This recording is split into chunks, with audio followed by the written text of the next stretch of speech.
This is why guys get so exhausted talking to women oftentimes, because they're like doing all the work, just hoping they keep saying the right thing so she doesn't get bored and walk away, right? But if you slow down and you see that she's actually a receiver, and you're not just simply a giver who needs to do everything right in order to maintain her interest, then you start talking together. Even though you're not talking, we're talking together because I feel you listening and I feel you're carrying me. When you can feel your giving matching their receiving, then you have intimacy. You're creating chemistry.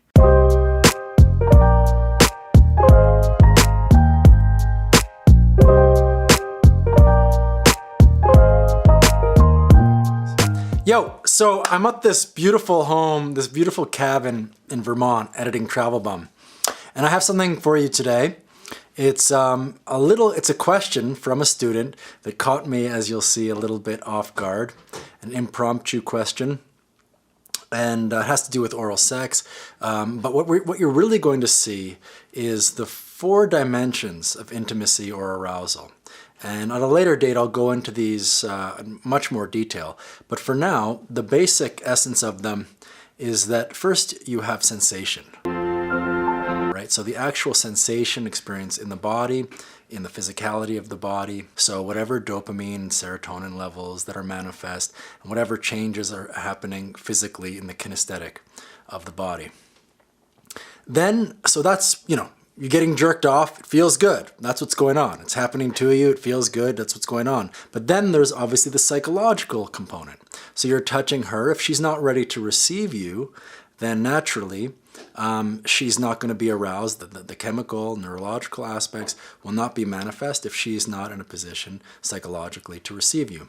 But if and when she is, then you have what's called reciprocity.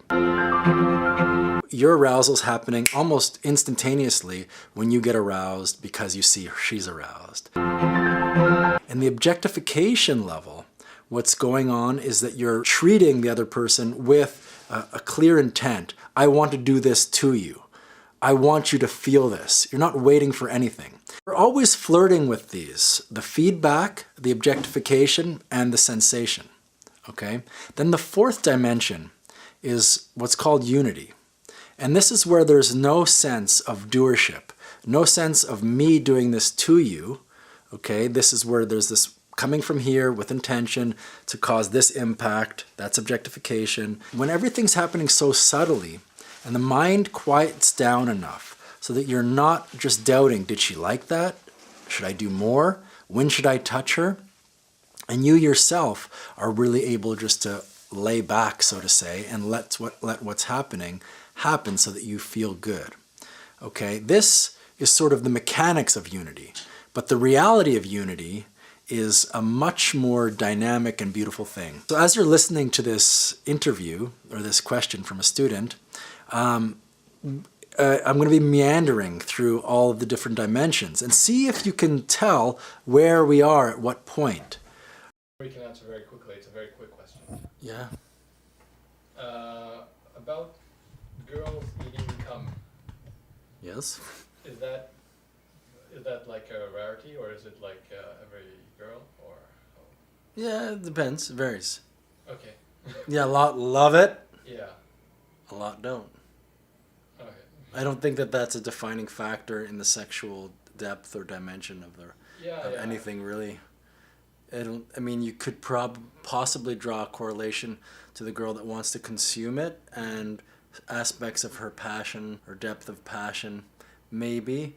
But there's so many factors that could go in that somebody just might have had like a bad imprinting having to do with certain kinds of jellies or fluid as a baby or something like that, and they just don't want that in their mouth, but they want their pussy destroyed, or they want their tits slapped, or they want to lick your asshole. It's not a defining thing that you can really fixate on. It's a bonus. Or likes to lick it up. That's hot. Yeah, it is very hot. So, it's like what? Yes, welcome to the world of fluid. Yeah, I guess. And what about you? Do you like licking pussy? Have you been there? No, haven't done that. And is that something how does that register? You fingered a girl before? No, But I would love that, actually. I would love to do that. Get in there, feel it out. Literally, feel it out. Have a little casual little sniff. Make sure that everything's clean down there. I find that's useful and important. And you might really like the licking of the pussy. It's an interesting thing because clearly it's not like nutrients or food per se. So what is it? It's not like when you're licking a lollipop, there's sugar there, and that hits your dopamine levels and so on. So obviously it's not the flavors themselves, but the flavors elicit a whole erogenous kind of triggering. It's much more about the feedback. Yeah. It's much more about what you're giving her and then feeling back. That's a huge part of it. But then there is also the objectification. It's like, I'm doing this to you. My tongue is going in you. You're just simply destroying, if you like. In the Hindu, you talk about Shiva and Shakti. There's the receiver and then there's the giver. So the very act of giving has powerful energy that in itself is complete. But it's not separate. Shiva is not separate from Shakti. The giving is not separate from the receiving. So it's the intense act, and then almost instantly, does it have a place to land? And this relates to something we were talking about yesterday. How much to give, right? What's too much? What's too little? And this is something we can really calibrate in ourselves. Really, what's the right amount to say, even in a conversation with a girl? What's the right amount to, what's the right speed to walk on a date? What's the right amount of touching on her back and when to do it, and how hard? All right, and this is something we can really calibrate. There's an internal meter, which is a subject for meditation discussion that you can actually feel, a really middle edge, or walking an edge of too little and too much. You can start to feel that in your own practice. And then there's just this sort of another gauge for this is whether or not your actions have a place to be received. Every time you reach out to touch her, okay, and the analogy we used yesterday was fist pumping, fist pounding, right? Because every time I was fist pounding you, you were going like, yeah! And I was like, oh, fuck! Not only did it hurt, not only was it uncomfortable, Yes. all right? Not only was it uncomfortable, but you were not with me. You were doing it on your own trip. Yeah, I was doing it on my own space.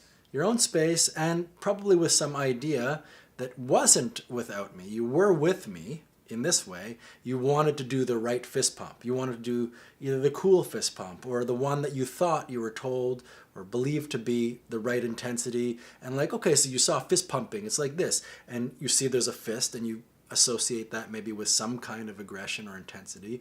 And therefore, bam, bang, like I'm being masculine. But masculine is not about being disconnected. Masculine is not about doing your own thing regardless of the woman. And this is the same thing when you're licking the pussy, right? You're not, and guys do that, or they do the jackrabbit fucking, you know? You have to make contact with the person. So with the fist pump, and like everything else, touching her back, how to speak, you want to feel that there's a place where she's receiving. It's like when you hug a buddy, you know? If you hug the buddy and it's like, yeah, you take it in, connection. Whereas it's like, yeah, hey, good to see you. That's not it, Yeah. right? The person's like, oh, okay. There's no reception. They're not receiving it at all. So likewise with a woman, you know, or you see someone petting a dog, like, good boy, good boy. It's like, the dog's like, just walks away, you know? When you really attune to the energy or the pacing of the dog, you can pet a dog and he just goes, there's reception. And when you can feel your giving matching their receiving, then you have intimacy. You're creating chemistry. People often wonder whether chemistry exists. Right now, you're following everything I'm saying. You were locked in. Yeah, because you're, I'm understanding what you're saying. You're understanding, but I'm also, the way that I'm talking to you and the way that I'm looking at you, I'm taking you with me, and you're actually also carrying me. right? And this is why guys get so exhausted talking to women oftentimes, because they're like doing all the work, just hoping they keep saying the right thing so she doesn't get bored and walk away, right? But if you slow down and you see that she's actually a receiver, and you're not just simply a giver who needs to do everything right in order to maintain her interest, then you start talking together. Even though you're not talking, we're talking together because I feel you listening and I feel you're carrying me. If I cannot get in my body and slow down enough to experience you feeling and listening to me, then I feel not only disconnected, but I feel exhausted because it's too much work, but I enjoy you listening to me. I enjoy that. And I feel like there's no place for my words to land, and the anxiety comes up. What am I doing here? What am I doing here? That's why if you're not on a positive or proper conversation level with the person, you just shut up for a second. Create some pressure. Allow her to ask a question.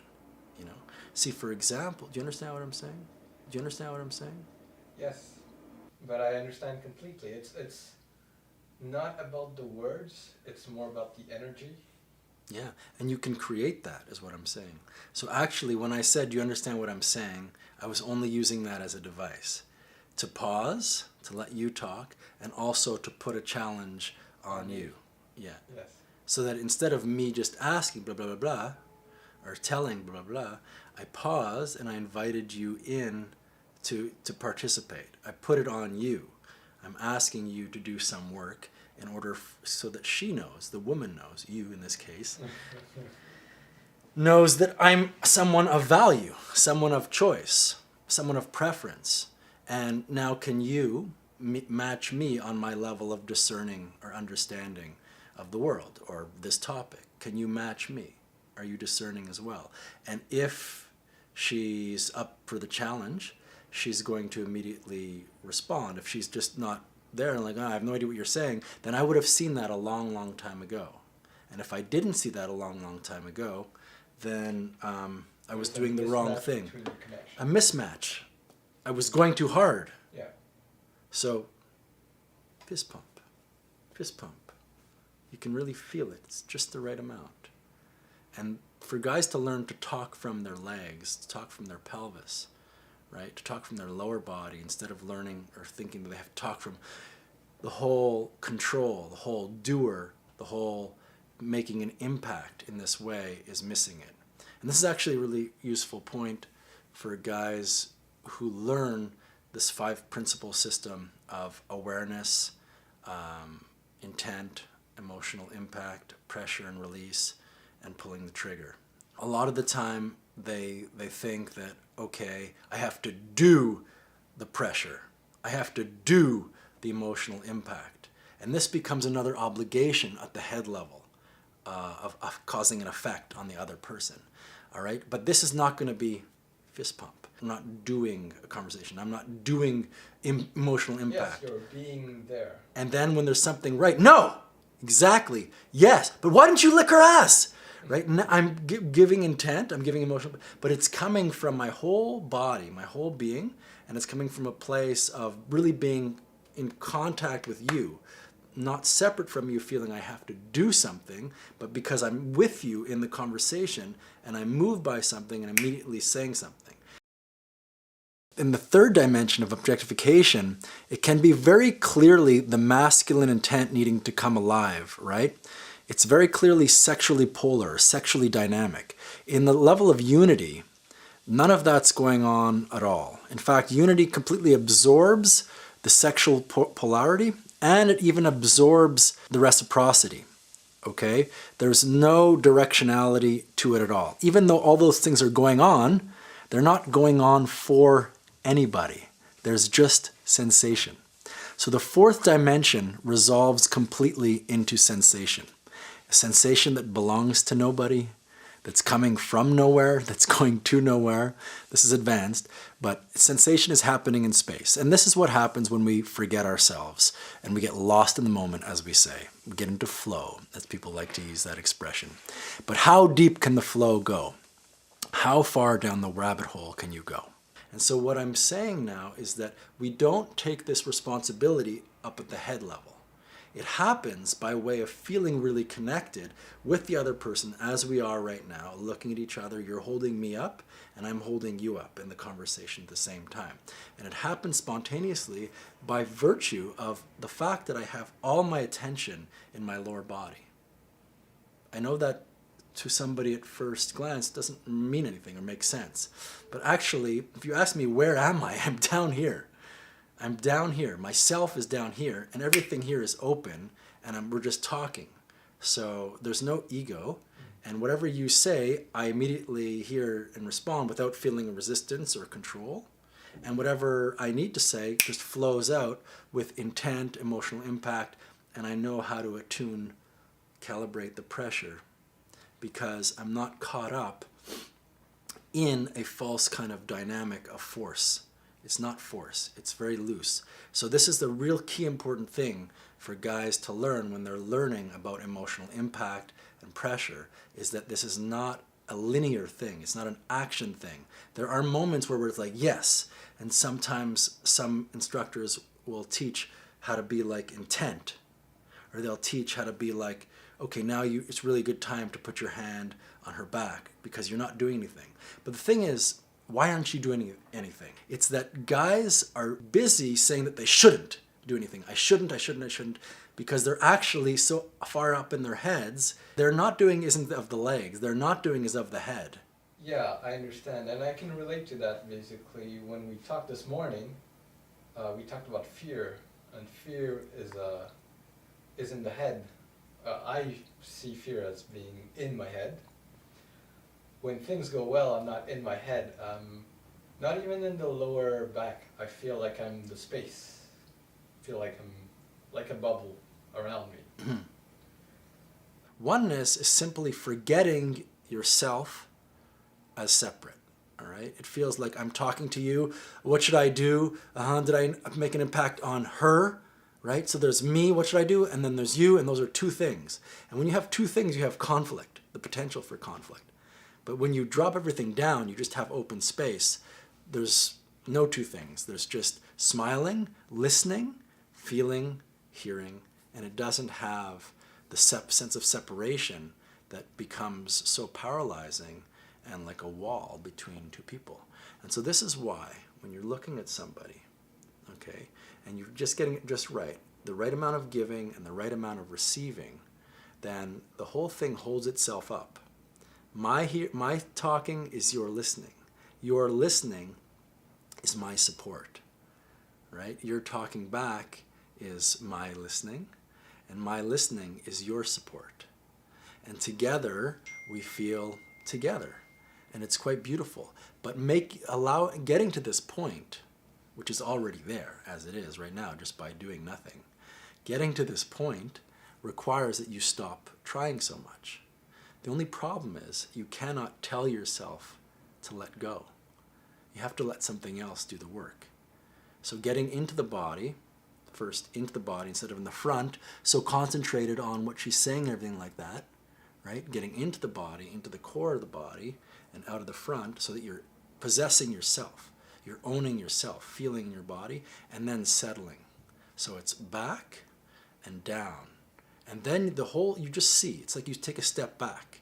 And at the beginning, it feels like you're watching, when you first attune to this, it feels like you're watching a silent movie. Whereas before everything, every time someone spoke, you were so like attached to what she was saying or what you needed to say in order to cause a response, that it was like the movie wasn't really a movie. It was like life or death or authority or pressure or a goddess looking down on you or judgment. But take a step back, and at first it feels like you're just watching the silent movie. Then you start really realizing that you can actually just enjoy what the other person's saying and speak back to them and hold each other up in this very light thing. So the final thought is, how do you lick pussy? You enjoy it. The best way to lick good pussy and to cause pleasure in the other person is to fully enjoy it yourself. Because when you fully enjoy it, you're fully one. You're lost in it. You're never aware of yourself. I'm licking pussy. How am I doing licking pussy? If you're doing that, likewise for a girl when she gives a blowjob, she's thinking what to do she's already separate. There's her, and then there's the penis.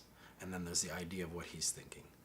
Those three things, 2 or 3 things, create a disjointedness, a fragmentation in any kind of fluidity, in any kind of oneness, in any kind of love, in any kind of arousal. Because, but when you're having good sex, or a good blowjob, right, it's because you're lost in it. Just likewise, when you're eating an amazing hamburger, you never say, oh, I love this hamburger. No, it just one. There's no thought of me eating hamburger. There's just pleasure. Get lost in the pleasure, and you've got it all. This kind of learning, if you want to come with me on this journey, despite what many of you want and are used to, a clear answer, right? How can I get to this? As if, you're in an ocean and somebody offers you an answer like a lighthouse. You see it like, I get it. Sometimes it's like that. Sometimes it's like that with, what time should you text a girl? 2 days after, 10 minutes after? I can give you an answer to that. But then a lot of the other times, it's much more like being out at sea and you're wandering around and it's quite foggy, but you're trying to get to shore. You're trying to get home. And little by little, the fog recedes and you're able to see the shore. And then the fog maybe comes in again. But little by little, you get towards the shore. So it's a different way of orienting. You have to be ready for this journey because all of this happens, all of the attainment happens bit by bit through subtle aspects of your mind and opening, not just finding an answer. All right? So on the journey we go.